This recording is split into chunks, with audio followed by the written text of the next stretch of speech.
The CEO smirked and introduced me as the one who almost ruined the deal. Laughter didn't follow. That was the point. The boardroom stayed still. Glass walls catching the gray of a Chicago morning while the partner studied the table like he was deciding where to cut. The CEO let the silence work, then tilted his head toward me as if I were an object on loan. The words had already done their job. I felt them land where my name used to be. The CFO leaned forward. Irritation sharpened into a smile. They hadn't fired me yet, he said. They wanted the partner to see my face. A warning label. I kept my posture neutral. Hands flat, pulse steady. When the CEO told me to pour water, it wasn't a request.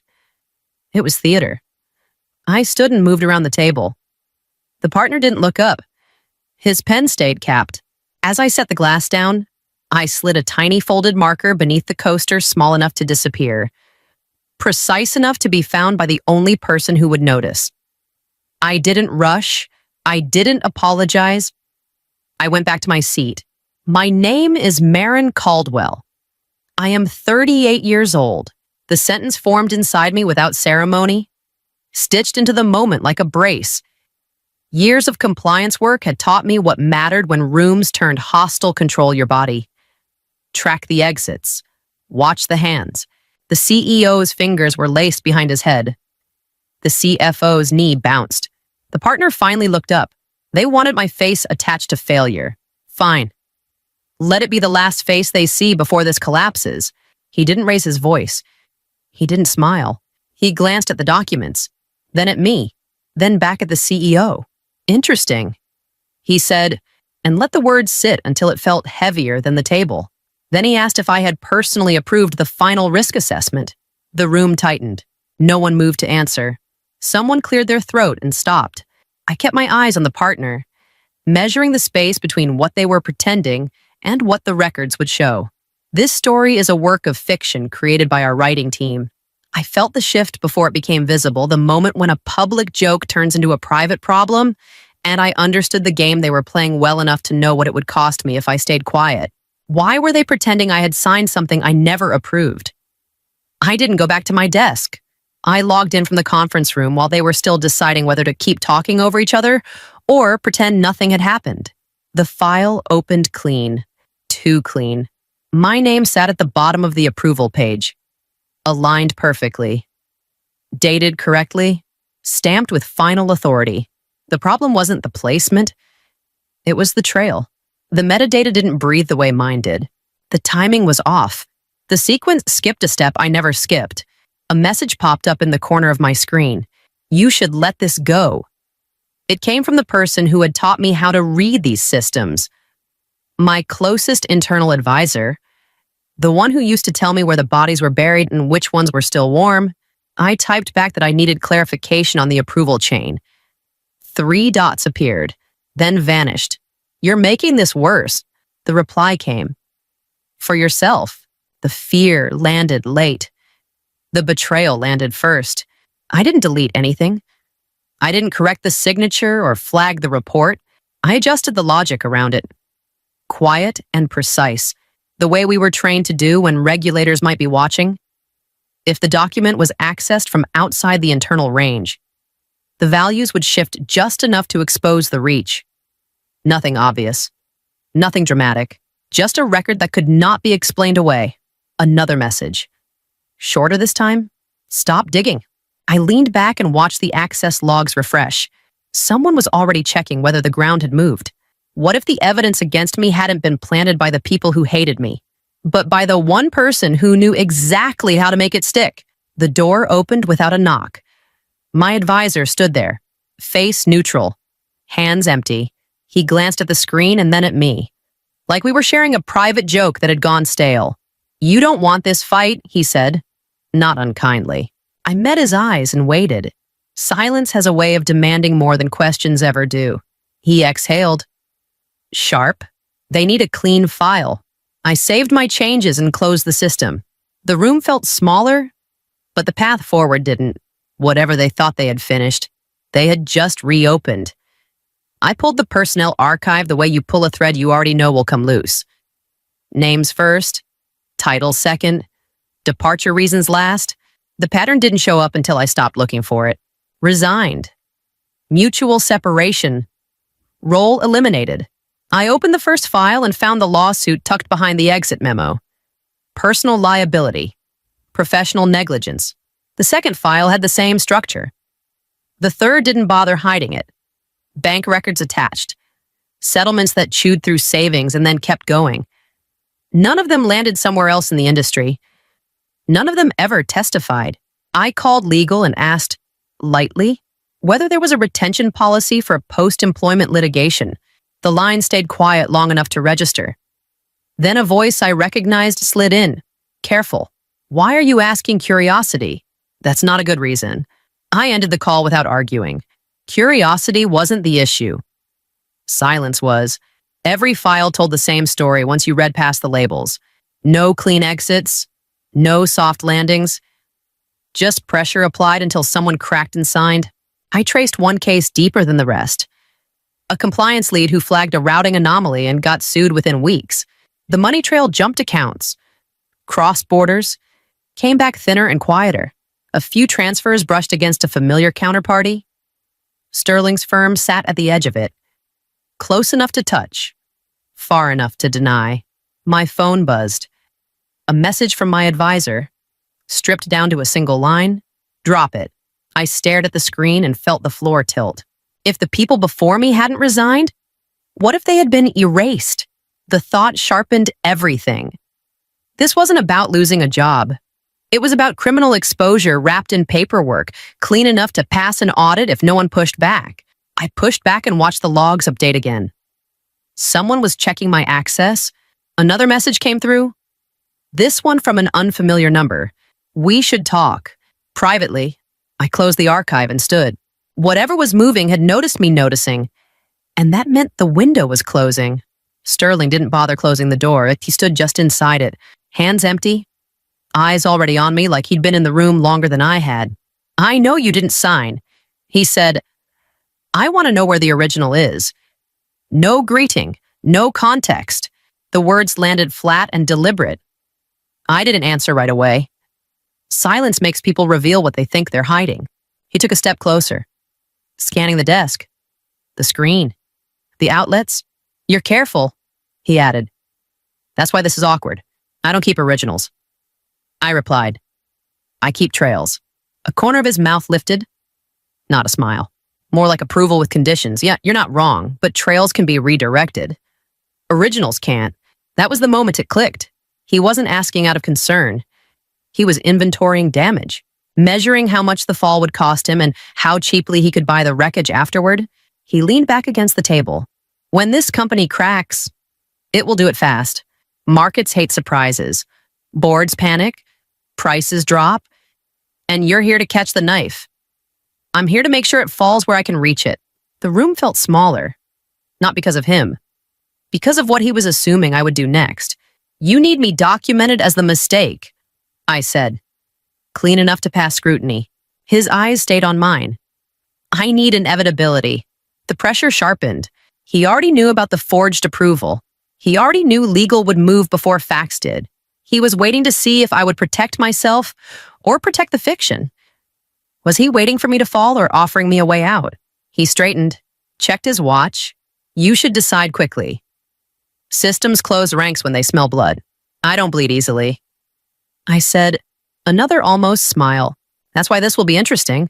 He turned for the door. Paused. If you move anything, he added, without looking back, make sure it's something that can't be put back. The door stayed open after he left. I didn't close it. I pulled up the access logs instead and watched a new line appear. External and impatient.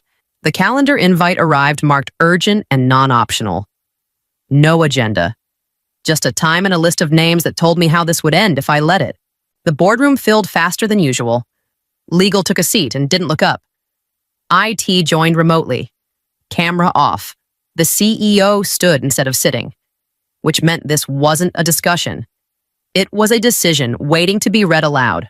We're here to address a breakdown in process, he began. Specifically, conduct that puts the company at risk. I opened my laptop and pulled up the folder where my records lived.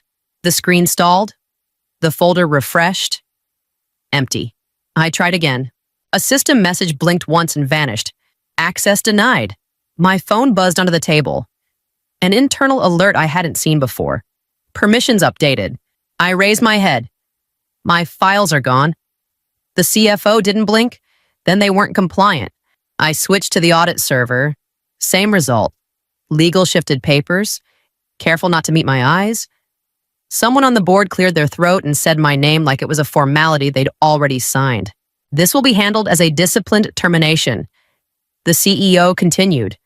Clean, professional. Based on what? I asked, keeping my voice level. A pause. Not for thought. For alignment. Based on the final report. Legal said at last. The one on record. I looked at the blank screen and felt the weight move. Not toward me. Away from me. The system had closed its doors and left me standing outside with my hands full of air. What if the only safe proof was never digital at all? I shut the laptop and folded my hands on the table. The CEO watched for a reaction that didn't come. The silence stretched until it made him uncomfortable. We'll proceed, he said. Proceed, I echoed, and stood before anyone could stop me. I need 1 minute. He frowned. For what? To confirm something, I replied. If this is finalized, there's no reason to preserve what you just erased. The room shifted. IT unmuted. Then muted again. Legal's pen stopped moving. I walked out without waiting for permission, already reaching for the only proof that they hadn't touched yet. I powered down the company laptop and slid it into my bag like it was already evidence. My phone followed. Work devices go dark fast when you stop asking permission. The printer in my office whirred once and went quiet. I stacked the pages while the ink was still warm. Audit trails, access logs, approval paths that never converged the way they were supposed to. The paper felt heavier than the screen ever did. I tucked the stack into a plain folder and sealed it with a clip I'd kept for years without knowing why. A knock hit the doorframe. Not a request. The advisor leaned in, eyes scanning the desk for a glow that wasn't there. You're making this worse, he said, softer than before. Only if it stays quiet, I replied, and turned the desk drawer so he could see the recorder. Analog, red light off. The implication landed before the explanation ever would. His jaw tightened. That won't save you. It doesn't need to. I said, it needs to be boring. He stepped back. The space between us widened, and with it the certainty that he couldn't touch what he couldn't trace. I opened a secure channel on my personal device and confirmed the last setting. If my access was revoked, if my badge stopped working, if my termination processed, a package would leave on its own. Not dramatic, just thorough. The destination didn't need an introduction.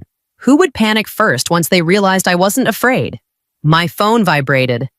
A message from legal, short and clean. Please return to the boardroom. I didn't answer. I packed the folder and stood. The hall outside my office felt different when I stepped into it, less like a corridor, more like a funnel. People looked up and then looked away. Someone tried to smile and missed. The elevator doors closed and opened again on my floor. I walked past the boardroom and kept going. If they wanted me present, they could come find me. I pressed send on one last confirmation and felt the line go live. Behind me, voices rose, then cut off. The system had noticed the change. I didn't wait for permission or a reply. I drafted the message while the hallway noise behind my office thickened into something frantic and unfocused. No greetings, no explanations. Just a file and a short note. The attachment wasn't about my company. It was about a clean scenario built from public filings and timing he couldn't dispute. If the deal went through as structured, the tax exposure would surface within a single reporting cycle. Deferred liabilities turning visible. Questions he wouldn't be able to outrun. I didn't frame it as a threat. I framed it as math. I read it once and sent it before doubt could ask for edits. The response came faster than I expected. You're crossing a line. I didn't apologize. You already crossed it. I'm just showing you where it ends. A pause long enough to feel intentional. Then a second message. Shorter. You're assuming I didn't know. I'm assuming you didn't calculate the timing. I typed back. or the way your signature aligns with the exposure. The typing indicator flickered, stopped, flickered again. I watched it like a pulse. If saving him from this bought me leverage, what did insurance cost? The reply landed without preamble. You're not an employee, you're insurance. The words changed the air. Not relief, not safety, alignment. He wasn't offering protection. He was acknowledging value, the kind that doesn't sit on payroll. Another message followed. Sharper. The board will try to move quickly. They'll want a clean ending. I don't do clean endings, I wrote. I do contained ones. Silence. Then a final line. Be available. I locked my phone and slid it face down. Outside. Someone knocked and didn't wait. The advisor's voice cut through the door. Brittle now. They're asking for you. I stood and straightened the folder under my arm. If Sterling was repositioning, the board would feel it before they understood it. I opened the door and stepped into the noise, already measuring how fast the pressure would shift once the hunter realized he was part of the collateral. The CEO stood before anyone else could claim the floor. Papers aligned, voice measured, the posture of someone who believed the outcome had already been approved. We're concluding this, he began, eyes cutting toward me. Effective immediately, Sterling raised a finger. Not high, just enough. I'll sign, he said. On one condition. The room stalled. Even the air seemed to wait. The CEO recovered first. Of course. We're open to reasonable terms. Sterling didn't look at him. His gaze stayed on me. Marin Caldwell will oversee all funds tied to this deal. Full visibility, final authority. A chair scraped. Someone whispered a name and stopped. Equal authority. Sterling added. To the chief executive. Silence hardened. The CEO's smile thinned into something brittle. Legal shifted. Pages turning without turning. I felt the weight settle where it had never been allowed to sit before. The CEO tried to laugh it off. That's not standard. Neither is forging approvals. Sterling replied, calm and precise. Standards are flexible when risk is real. Every face turned to me. Expectations sharpened into demand. The offer sat there, clean and public. Power wrapped in legitimacy. The kind that comes with applause later and knives earlier. What would you do if power was handed to you publicly? I stood. No, I said. The word landed heavier than any contract. The CEO blinked. You're refusing oversight. I'm refusing the role. I corrected. I won't stabilize something you intend to keep broken. Sterling studied me. Not surprised. Name your terms. I don't want authority here, I replied. I want distance. A murmur broke loose. The CEO stepped forward. Anger slipping through. You don't get to dictate, Sterling. Cut him off again. She does. Or I walk. The CEO froze. The board stared at the table like it might explain this away. I felt the balance tip. Not toward me, but away from them. I'm done being the fix. I said, find another one. Sterling nodded once. Approval without attachment. He closed his folder and stood. Then we proceed differently. I gathered my things and turned for the door. Behind me, voices collided, sharp and panicked. Ahead of me, the hallway waited. And whatever came next was already moving. I didn't wait for them to call me back in. I walked to my office, pulled the envelope from the bottom drawer, and headed for legal. The CEO caught up at the doorway. His smile had dropped the pretense. This doesn't have to be dramatic. It doesn't, I replied, and handed the envelope across the table. It's already done. He opened it, scanning faster than he meant to. The date at the top landed hard. 2 days earlier. His jaw tightened. You planned this. I prepared for it. Legal looked from the page to me. You're resigning effective immediately. Yes. The CEO leaned in. You think this protects you? I think it keeps me clean. A pause stretched. The advisor stood in the corner, hands folded, watching the floor like it might offer instructions. Legal cleared her throat. There are reporting obligations. Already met? I said, the evidence was submitted through an encrypted channel. The CEO's eyes flicked up. To whom? Appropriately. His breath hitched. The room shifted again. Smaller this time? He straightened. Trying to find leverage that wasn't there. You're bluffing. I slid my phone across the table and unlocked it. A single confirmation sat on the screen. No details, no signatures, just time-stamped acknowledgement. Sterling secured the channel, I added. And watch that name do its work. The CEO's face went still, then pale. The advisor's head snapped up. You involved him. The CEO said, quieter now. He involved himself. What if leaving was the real victory? Legal gathered the papers. Careful again. We'll need your badge. I placed it on the table. The sound was small but final. The CEO looked at it like it might explode. This started days ago, he said, more to himself than to me. It started when you needed someone to take the fall. I replied, and stood before he could recover. I just stopped standing underneath. As I turned for the door, my phone vibrated once. A short message. Be ready. I didn't answer.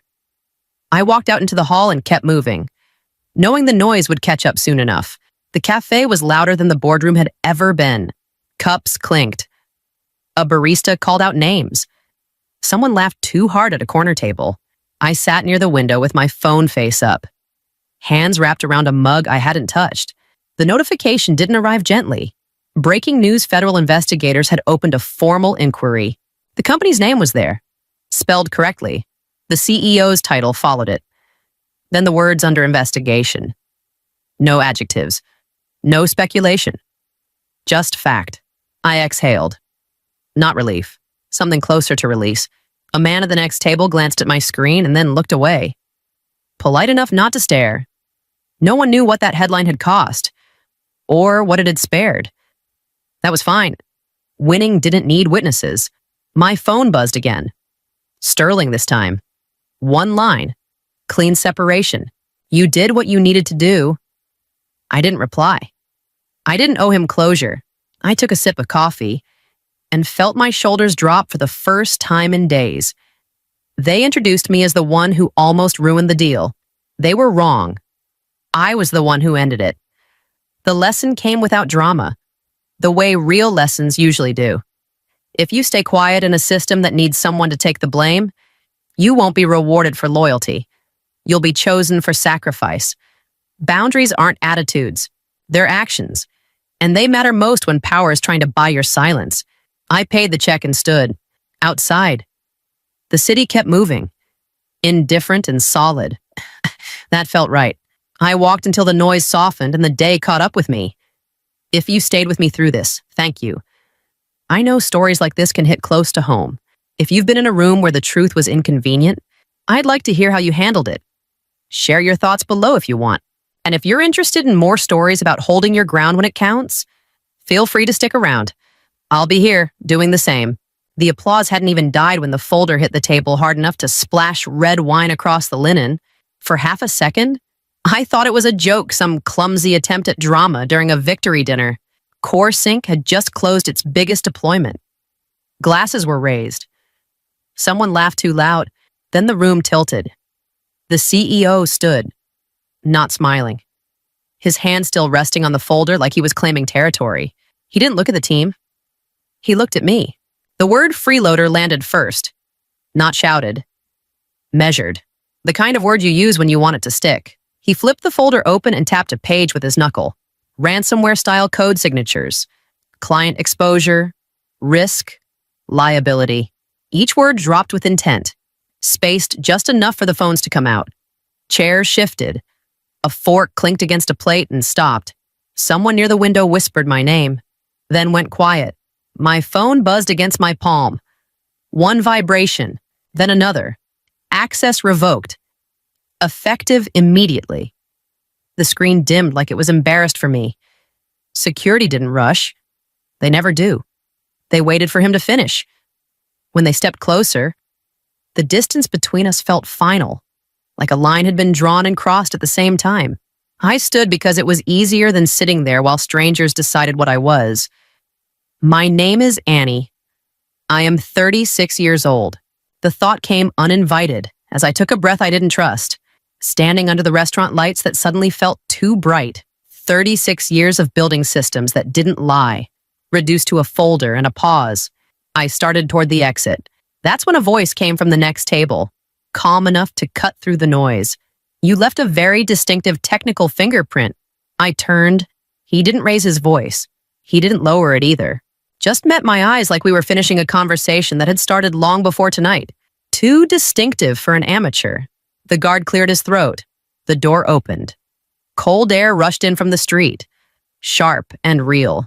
This story is a fictional work created by our writing team, inspired by themes of power, control, and consequence. Outside, the night swallowed the sound of the room behind me. My phone stayed dark. My hands stopped shaking. Not because I felt safe, but because something else had taken over focus. Sharp and unwelcome. If I didn't plant the code, who did the door to my apartment didn't fight me when I pushed it open? And that was the first thing that felt wrong. I went straight to my laptop. Habit. Muscle memory. The screen came on clean. Too clean. No folders. No local backups. The private repository I kept mirrored off the company network was empty. Like it had never existed. My name was gone from the commit history, replaced by service accounts and generic handles. Months of work reassigned with a few quiet keystrokes. I laughed once. Short. Sharp. Then I noticed the desk drawer. I never leave it open. The drawer was half out. The papers inside were shuffled, edges uneven. I crouched and ran my hand along the floor. A scuff mark where something heavy had been dragged? The closet door wasn't fully shut. Neither was the cabinet under the sink. Someone had been here. My phone buzzed before I could stand. Unknown number. Annie? The voice was calm. Practiced. This is Detective Morales. We're downstairs. I didn't ask how they got in the building. I didn't ask why. I opened the door again and watched two uniforms step inside like they owned the place. Morales didn't look at me at first. He looked around. The desk. The open drawer. The laptop. We're following up on a report connected to a data breach, he said, finally meeting my eyes. Specifically, a removable storage device. Red, thumb-sized. I shook my head. I don't use external drives. He waited. That pause wasn't for me to think. It was for me to panic.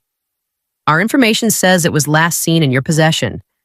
The other officer added, already writing something down. My chest tightened, but my mind went oddly clear. This wasn't about tonight. This wasn't about optics or boardroom theater. Someone had crossed a line that didn't come with press releases. If they were confident enough to send the police to my door, what else had they already decided I'd done? I don't have it, I said. I never did. Morales studied my face like he was measuring something.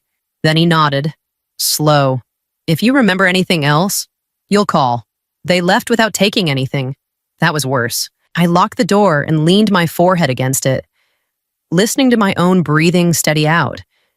Career damage I could handle. Reputation. Even. This was different. This was about making me radioactive. I went back to the desk and pulled the drawer all the way out. Something small had been moved recently. Not taken. Checked. Who searches for evidence I never had and leaves nothing behind? The receptionist didn't ask my name. She looked at my phone, then at the door behind her, and stepped aside. Julian Hale didn't stand when I walked in. He stayed seated, hands flat on the desk, like he was waiting for a result he already expected. You're not here to convince me you're innocent, he said, eyes steady. If that's your plan, save us both the time. I sat because he didn't offer anything else. Then why am I here? He slid a tablet across the desk. Not toward me, just far enough that I could see the screen light up.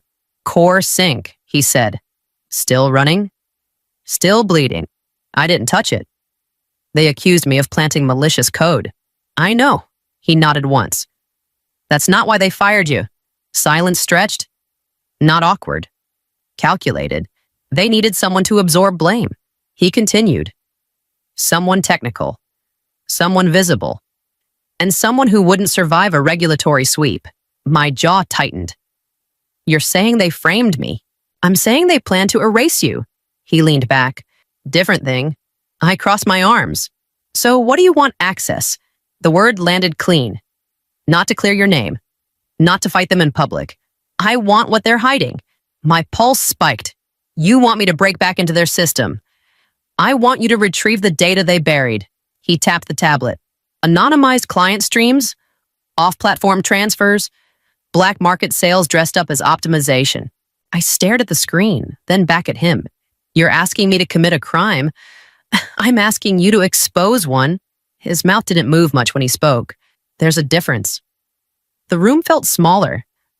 The police at my door, the open drawer, the red drive I'd never owned. If I walk away now, who else do they destroy next? Julian watched my face like he was reading a dashboard. You don't do this, he said. Softer now. They keep selling. And you stay radioactive. I stood. My legs felt solid again. I don't do this for you. A thin smile. Of course not. I reached the door and stopped. If I do this, I said, not turning around, I control how deep it goes. He didn't answer right away. Then, that's the only reason I called you. I opened the door. My phone vibrated in my pocket. A new alert. Internal systems activity. CoreSync had just pushed an emergency patch. I didn't go to him because I trusted him. I went because he was the only one who would still pick up. He opened the door a crack. Chain still on. Eyes darting past me into the hallway.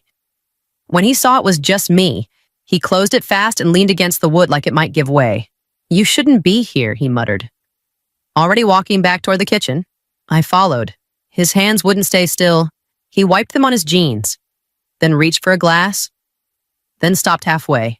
I pulled my laptop out and set it on the table between us. You were on the access rotation the night the signature appeared. He froze. I checked the logs. I went on. Not the ones they showed the board. The raw ones. There's a gap. 2 minutes. Only one credential touched that branch. His shoulders sagged. The fight drained out of him all at once. They told me you were already done. He said quietly that the decision was made. I waited. Silence pressed down harder than any accusation. They gave me your credentials. He finally said, temporary elevation. Clean trail. They said it would look like an automated process. He swallowed. They said you'd be erased anyway. They just needed it clean. My chest tightened, but my voice didn't shake. So you framed me. His head snapped up. I didn't have a choice. I slid the screen toward him, then explained this. Why the signature was tweaked to look sloppy. Almost personal. His eyes filled. He covered his face with both hands. They have my sister, he said into his palms. Not here. Offshore. They call it a holding arrangement. No charges, no paperwork, just men who answer phones and don't give names. The room felt too small for the air in it. What kind of system makes betrayal the safest option? He looked up, eyes red. They said if I didn't do it, she wouldn't make it back. I closed the laptop. You didn't just give them my name? I said, you gave them leverage. He nodded once. They're rolling out an emergency patch. Tonight? They're scared. That was new. I stood. They think the mess is contained. He added, panic creeping back into his voice. If they finish that patch, they won't. I cut in. I walked to the door. My phone buzzed again. CoreSync deployment window confirmed. Julian didn't comment while I rebuilt CoreSync on his private servers. He just watched the dashboards change color. Watched the error rates drop. Watched the system settle the way it always had when it was allowed to run clean. They're filing. He said finally, eyes still on the screen. The notice hit my inbox seconds later. Intellectual property theft. Unauthorized replication. Injunctive relief. They wanted everything shut down. Sealed. Buried. They're confident. Julian added, that should worry you, it doesn't. I said, already closing the message. It helps. The hearing was remote. 3 faces in neat boxes. Corporate counsel spoke first, calm and rehearsed, painting me as reckless, emotional, dangerous. When it was my turn, I didn't fight the framing. I acknowledged the architecture overlap. I admitted the foundation was mine. I didn't contest their claim to interim ownership. Julian's jaw tightened. He didn't interrupt. The ruling came fast. Partial injunction, limited scope, a small loss, exactly where it needed to be. After the call ended, Julian turned to me. You just handed them leverage. I shook my head. I handed them a problem they can't solve without me. Core Sync was already buckling under the patch they rushed through the night before. Error cascades, latency spikes, clients complaining louder by the hour. To stabilize it, they'd have to pull in the original routing logic. My logic, the part they never fully understood but always depended on.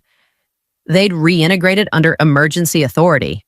No review, no scrutiny, just survival. Julian leaned back, eyes narrowing. They'll think you folded. They already do. I said, that's the point. The notification came less than an hour later. Internal deployment request, temporary access window, read-only. They claimed. I laughed under my breath. Read-only was a courtesy, not a boundary. As the credentials populated on my screen, a single question pressed in. Sharp and steady. What exactly did I just let back into their system? Julian stood. Once you step through this door, there's no clean exit. I didn't look up. There was never going to be one. The access token finished initializing. Core Sync came into focus. Live and fragile, waiting for the wrong kind of help. Julian didn't soften it. They're leaning on me, he said.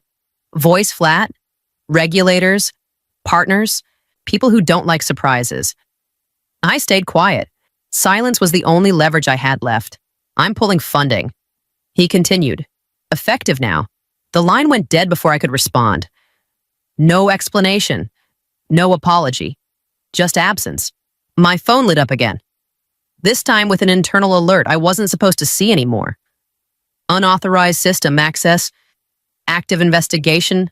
My name attached to it like a warning label. They weren't just angry. They were scared. I ducked into a cafe off Lower Wacker because it was loud and anonymous and didn't care who I was. I ordered something cheap I didn't taste and took the seat farthest from the counter. Public Wi-Fi. Shared outlets.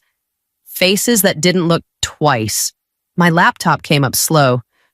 I didn't rush it. Rushing was how people made mistakes. A message slid onto the screen. Unknown sender. One sentence. You should stop. I didn't reply. I closed the window and watched the network traffic spike. Then settle. Core Sync was straining again. The reintegrated architecture was doing exactly what it always did when it wasn't being strangled. It was correcting things they didn't want corrected. Another alert, then another. Access attempts failing. Someone was trying to lock me out for good. What do you do when even your ally cuts the rope? My hand stopped shaking, not because I felt safe, because the options had narrowed enough to be clear. Attacking them head-on had only made them tighten their grip. Every move I made showed up as intent. And intent was something they could prosecute. I closed my editor and opened a new branch. Not an exploit. Not a breach. Something quieter. Something they would have to accept if they wanted the system to keep breathing. The barista called out an order. I didn't look up. Another message came through. This one official. Mandatory stability update requested. Immediate deployment required. I smiled. Just a little. If they wanted me gone, they should have stopped asking me to save them. The request came through with no pretense left. Mandatory stability patch. Immediate deployment. Executive override. I opened the call they'd left running in the background. No greetings, no pleasantries. We don't have time for experiments. The CEO snapped. His voice was tight now, stripped of the confidence he'd worn at the steakhouse. Push the fix. I scanned the live metrics while he talked. Error rates climbing, transactions queuing, clients timing out. This patch won't change performance. I said, it won't make you look better. A pause, then a sharper edge. It will keep us alive. That was the truth. Finally out in the open. I uploaded the update without ceremony. No new features. No visible safeguards. Just a quiet adjustment to how the system observed itself. A mirror, not a blade. Someone on the call laughed, short and relieved. That's it. That's it. I confirmed. They deployed it within minutes. No review, no audit. Survival always skips the checklist. The dashboard steadied. The room on the other end exhaled. Voices overlapped, already moving on to spin and damage control. What if the most dangerous weapon doesn't destroy anything at all? I watched the first anomaly flag itself. Not an alert. A record. Time-stamped. Routed. Logged outside their control. Then another. And another. Each one triggered its own report. Anonymized and automatic. Sent to places that didn't answer to press releases or emergency patches. A message popped up from legal. You didn't add any outbound connections. No, I replied. The system already had them. Silence followed. The kind that meant someone was checking something they didn't want to understand. The CEO came back on the line. Voice lower now. You said this wouldn't change anything. It doesn't. I said, it just stops hiding things. The call ended without a goodbye. I closed my laptop and packed it away. Outside. My phone buzzed once. Then again.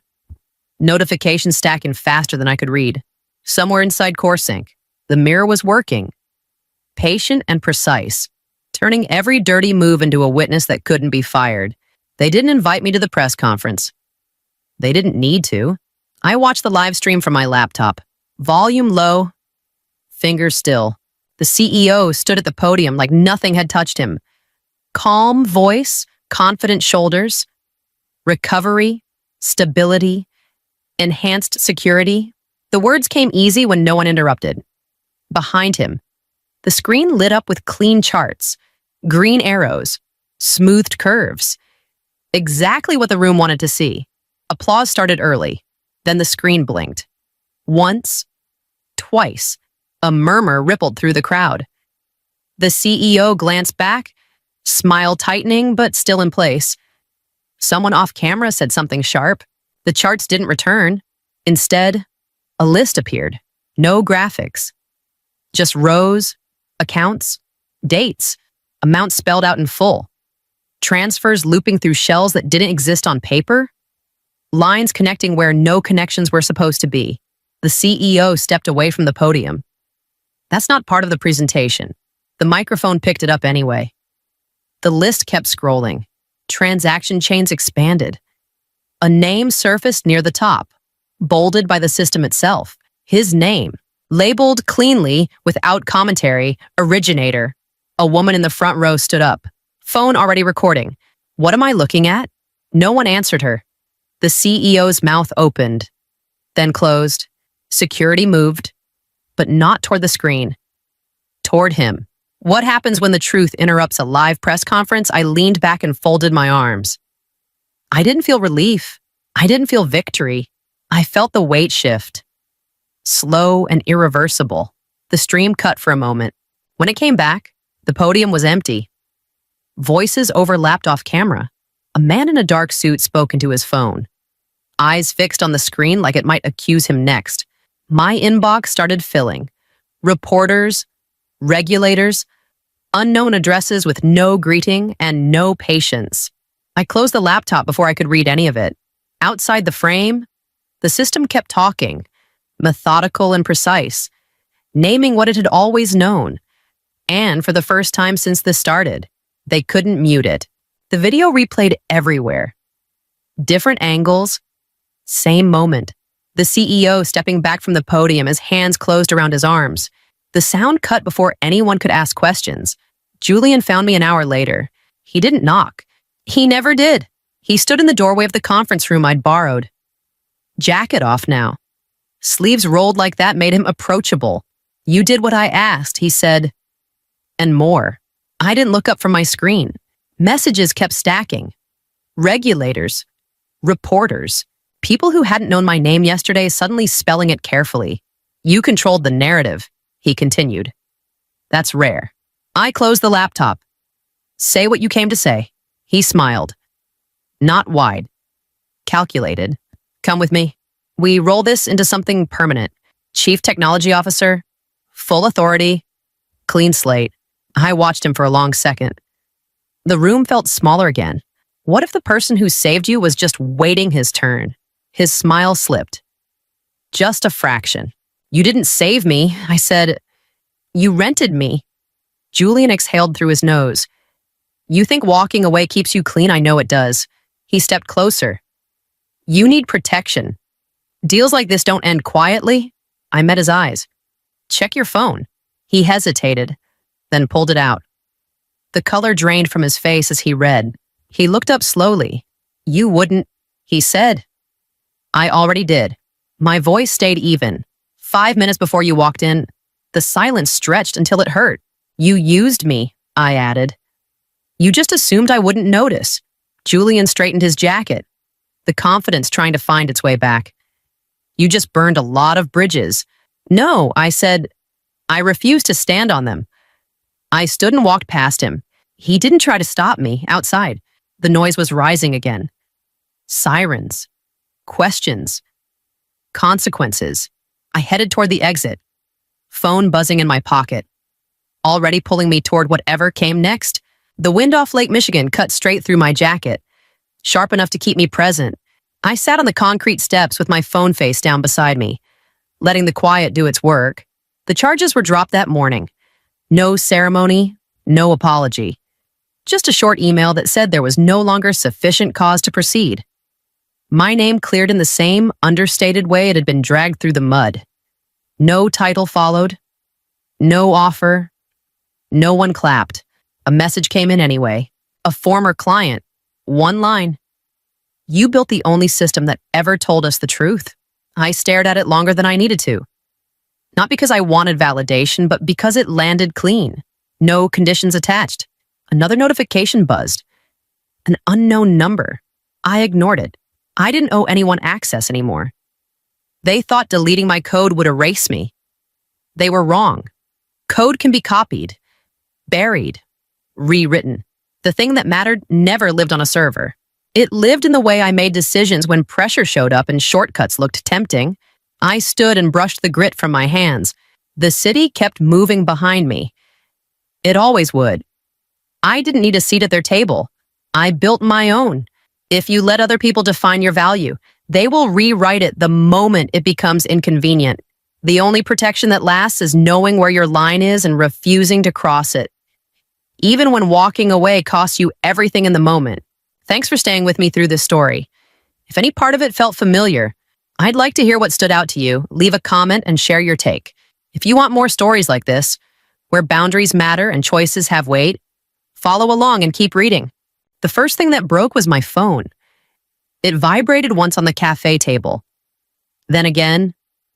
Then kept going until the screen dimmed from heat. Missed calls. No messages. That was worse. I was sitting across the street from the steel and glass tower, watching black sedans line the curb, watching the German delegation step out with the kind of calm you only get when the numbers are already done. Upstairs, the deal was supposed to close. I didn't need to be in the room to know the timing. I knew Julian's habits too well. He always left the compliance slide for last. Always treated it like a footnote. Operational efficiency, streamlined structure, clean exit from legacy overhead. Words that sounded safe until someone checked the paperwork. My phone buzzed again, then stopped. That's when I knew my name had come up. My name is Clara. I'm 42 years old. I used to be the person they brought into rooms like that when everyone else wanted to move faster than the rules allowed. I wasn't invited anymore. My badge didn't open doors. My email no longer existed. According to Human Resources, I had been restructured out 120 days ago. According to the system, I hadn't gone anywhere. I took a sip of coffee and felt it turn sour in my mouth. Across the street, the tower reflected the sky back at itself, perfect and empty. Inside, someone was realizing that the Federal Registry doesn't care about org charts or new software or whose son is holding the remote. Another vibration. This time a voicemail notification. I didn't listen. I didn't need to hear the panic to recognize it. They wouldn't have asked the question unless they already knew the answer. This story is a work of fiction created by our writing team, inspired by workplace dynamics and regulatory realities. I folded my hands around the cup and waited. The cafe noise felt too loud, like the world hadn't noticed what had just shifted. Somewhere above me, a screen would have changed, a name would have appeared, an empty chair would have mattered for the first time if I no longer existed at the company. Why did the system still belong to me? My phone lit up again. This time, I picked it up. I didn't answer. Upstairs, they were learning what it meant to save money the wrong way. The meeting wasn't called to discuss me. That was the first lie. Julian stood at the head of the table with the remote in his hand. Jacket off. Sleeves rolled like he was about to build something instead of tear it down. The slide behind him was clean. One number in the corner, bolded. We saved $100,000, he said, tapping the screen, not looking at me, not needing to, by removing a department that slowed us down. A few people shifted. No one pushed back. He clicked again. A flow chart replaced the number. Boxes. Arrows. A logo I didn't recognize. Compliance doesn't create revenue. It counts lines. This does both. The logo sat there, bright and cheap. An off-the-shelf artificial intelligence tool with a subscription price lower than my team's coffee budget. Someone near the window smiled. Someone else nodded. I waited for the pause, the moment where someone would ask how the tool handled federal filings or escalation thresholds or conflict reporting. It never came. Julian kept going. This isn't personal. It's efficiency. My chair felt smaller than it had that morning. I stayed quiet because silence was the only thing in the room that hadn't been rehearsed. Human resources sat 2 seats away. Hands folded, eyes down. Legal didn't look up from their notes. When the slide deck ended, Julian glanced around like he'd just finished a favor. Questions I didn't raise my hand. I gathered my notebook, slid my pen inside, and stood. No one stopped me. No one asked where the safeguards went or who signed off on replacing them. Outside my office, a cardboard box waited. Inside it, I placed the blue regulatory binder last, the one with the tabs I'd labeled myself, the one that tracked decisions, exceptions, signatures. I set it neatly on my desk instead. I wanted it visible. I wanted someone to have to choose not to open it. How much is a reputation worth when someone else is cutting costs by the time I reach the elevator? My access badge didn't work. A polite beep. A red light. A security guard pretended not to notice. My phone buzzed as the doors closed. A calendar invite disappeared. Then another. By the time I stepped into the lobby, my email had stopped syncing. They erased my office quickly. Too quickly. And that speed, the confidence of it pressed in on me harder than the number on Julian's slide ever had. The confirmation didn't come from a person. It came from a screen. I logged in using an old bookmark I hadn't deleted yet. The page loaded slower than I remembered, like it was deciding whether to recognize me. Then my name appeared at the top. Unchanged. Same designation. Same authority. Active. I refreshed. It stayed. My badge didn't open doors anymore.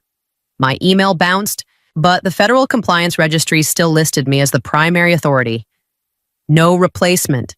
No end date. No transition note. I called Human Resources first.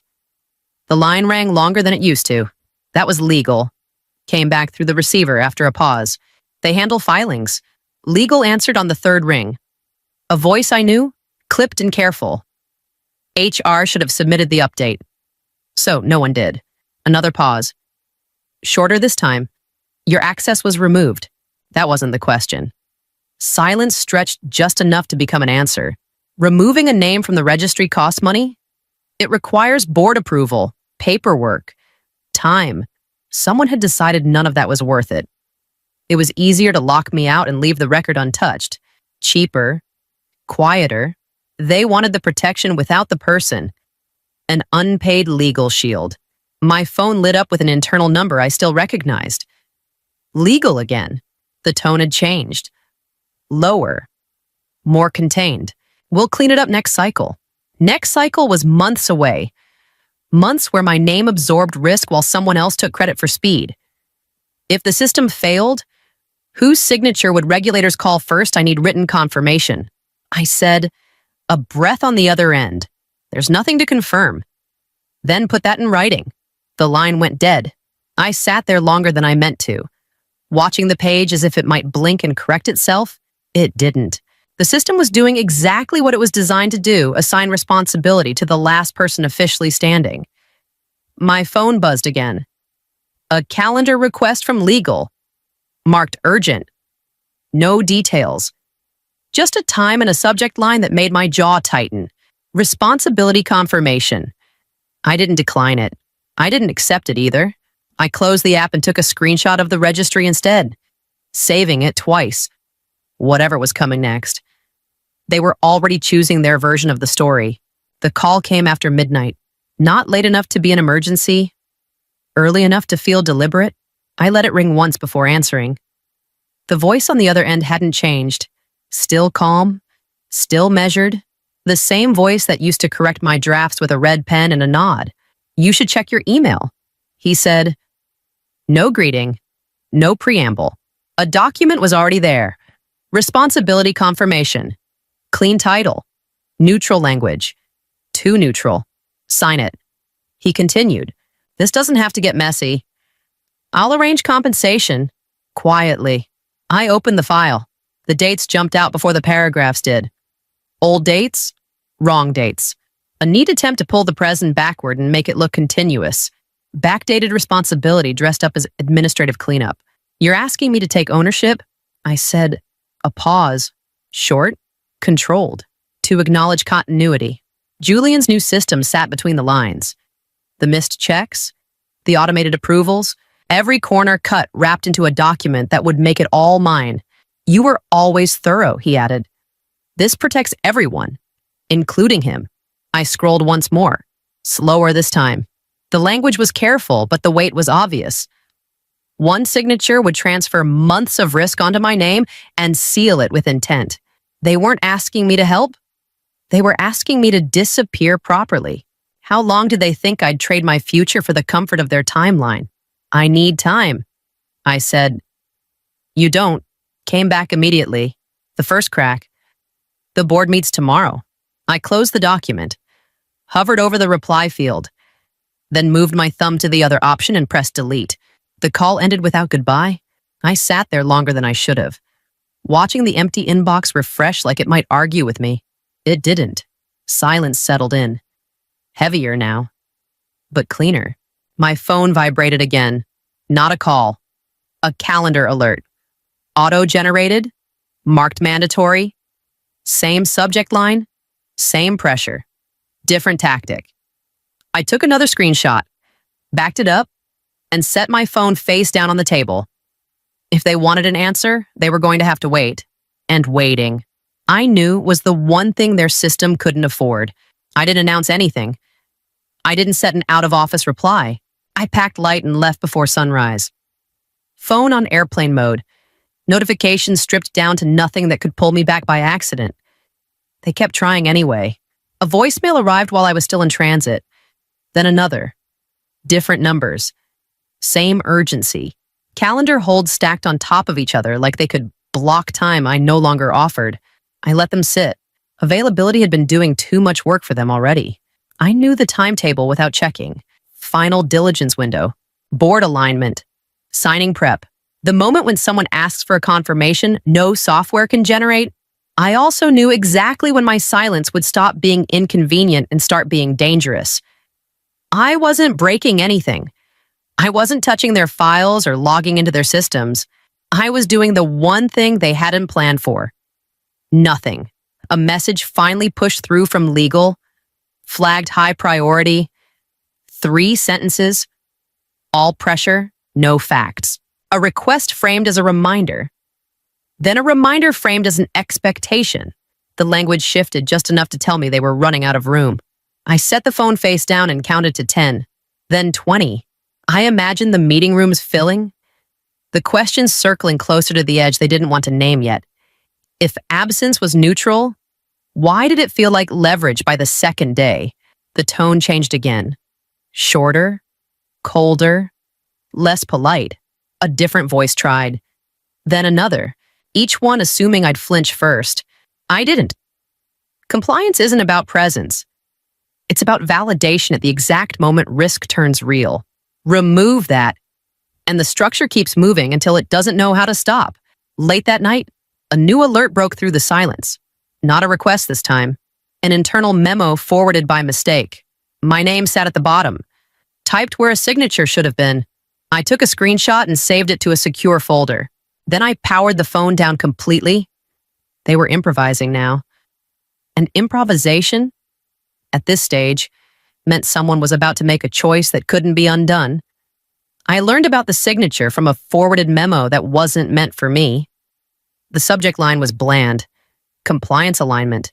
The body was worse tight, reassuring, full of verbs that sounded finished. At the bottom sat my name, rendered in the company's digital script. Clean, confident, wrong. A second page followed, marked for board review. The language shifted there. Firmer, declarative. All compliance matters are confirmed. Past tense, closed. Julian didn't need my presence anymore. He needed my shape. Another file came through minutes later, copied too widely to hide the mistake. Someone asked whether the confirmation covered the last 4 months. A reply landed fast. Yes, verified. No attachment. No registry reference. Just the word. Dropped like a doorstop. I watched the timestamps stack. I watched the certainty grow. Confidence, unchecked, starts to feel like permission. A call came in from an unfamiliar extension. The voice didn't bother with pleasantries. The board needs assurance. This puts everyone at ease. The pause after that sentence carried an expectation. Agreement, gratitude, compliance. They weren't asking anymore. They were narrating. I opened the registry again and refreshed. My name remained active. Same authority. Same exposure. The system doesn't care who typed what. It cares who owns it. If he believed no one still checked federal records by hand, what else did he think had been automated away? Another message arrived. This one sharper. We're aligned. Don't complicate this. I saved everything. The memo, the headers, the routing paths. Then I locked the folder and mirrored it off device. Quiet work, careful work, the kind Julian thought belonged to a different era. The next notification wasn't an email. It was a meeting ad with a title that tried to sound routine and failed. Final confirmation. I declined it without comment. Somewhere, a board was being told the risk had been handled. Somewhere else, a lie was settling into place, brittle and visible. And once lies like that set, they don't flex. They crack. The call came through marked private, the kind of ring that assumes it will be answered. I picked up on the third vibration. The voice on the other end wasn't the one I remembered from board meetings. It had lost its edge. It rushed, then stopped, as if the words were bumping into each other on the way out. We need you, he said. Not my name. Not an apology. Just need... I could hear the room behind him, chairs shifting. A low murmur that cut off the moment he turned away. Someone was counting time out loud. Someone else was reminding him that the delegation was waiting. They won't sign. He continued, not without live confirmation from the compliance authority. A breath. Too quick. This can be fixed. I let the silence stretch long enough to change the shape of the conversation. Power does that when it moves. They're asking for you. He added, softer now. Video or voice. Just a confirmation. I pictured the screen upstairs. The signature. The memo. My name doing work I hadn't agreed to. I pictured Julian standing where certainty used to live. What does it sound like when a man realizes his leverage has expired? According to the employment documents your son signed? I said, keeping my voice even. I haven't existed at that company for 120 days. The line went quiet, not disconnected, held. That doesn't matter. He tried. This is about the company. It matters. I replied, it's the only thing that does. He shifted tactics. Promises followed. Titles. A return framed as reconciliation. None of it landed. The words were arriving too late, stacked on top of each other like they could build a bridge back to where he stood. I need you to understand what's at stake. He said, I do. Another pause. Shorter this time. Desperate. If you don't help us, this becomes very public. I didn't answer that. I didn't need to. I have to go, I said, and ended the call before he could find another angle. My phone stayed quiet after that. No follow-up. No second attempt. Upstairs. The clock had stopped moving for them. For me, it had just started. I walked into the lobby and stopped short of the elevators. The security desk looked up, then away. My badge wasn't active anymore, but no one asked me to leave. The glass walls carried sound too well. Raised voices from above, a meeting unraveling in real time. Footsteps hit the marble hard, too fast to be calm. The CEO came first, jacket half on, tie pulled loose like it had betrayed him. Julian followed, face flushed, jaw tight, moving with the kind of energy that had nowhere left to go. "There you are," Julian snapped, closing the distance. "You did this on purpose." I didn't step back. I reached into my bag and took out the folded printout instead.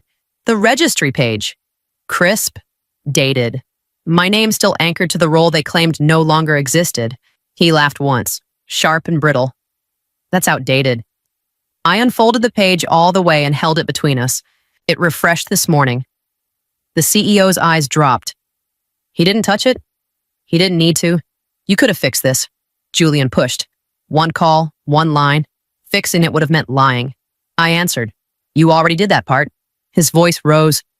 Heads turned. Phones came out. Accountability has a sound when it arrives. And it isn't polite. "You ran a $285 million machine without brakes." I said, keeping my voice low. "I didn't remove them. I was the only one who knew they were already gone." Behind the glass railing above us, movement stilled. The German team had gathered along the mezzanine, watching without speaking. One of them lifted a phone. Another closed a folder with finality that carried farther than shouting. What does accountability look like when everyone is watching a woman in a dark suit leaned over the rail and spoke once? Clear and unhurried. "We're withdrawing." Effective immediately. No argument followed.